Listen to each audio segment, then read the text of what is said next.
අන්න පෝච්චි හදන හැටි වීඩියෝ එකක් මං ඔයාලට ගේන්නම් ඉක්මනින්ම. ඔය මල් කොලේ හදාගන්න මං ඉස්සෙල්ලත් කිව්වේ මගේ කොළ පාට ඔක්කොම ඉවර වෙලා. ඒක හින්දා මම තියෙන පාටකින් ඔයාලට පෙන්වන්න තමයි මේ කරන්නේ.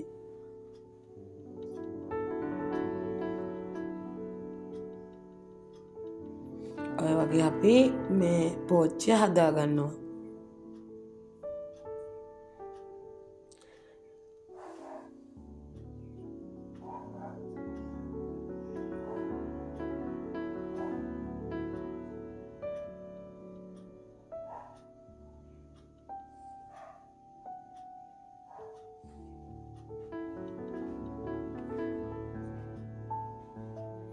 දැන් ඔයාලට මේකට ඉටිපන්දමක් ඕනි දෙයක් භාවිතා කරන්න පුළුවන්. ලාම්පුවක් ඕනිම දෙයක්.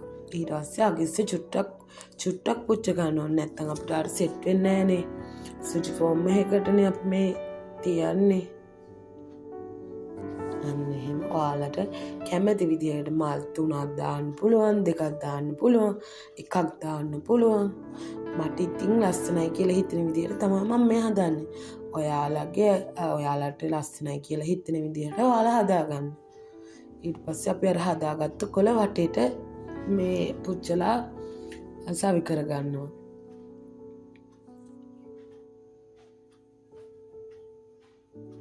හරි. ඔන්නෝම තමයි ඉතින් මගේ මල් පෝච්චි දෙකේ අවසානය. බලන්නකෝ ලස්සනයි නේද?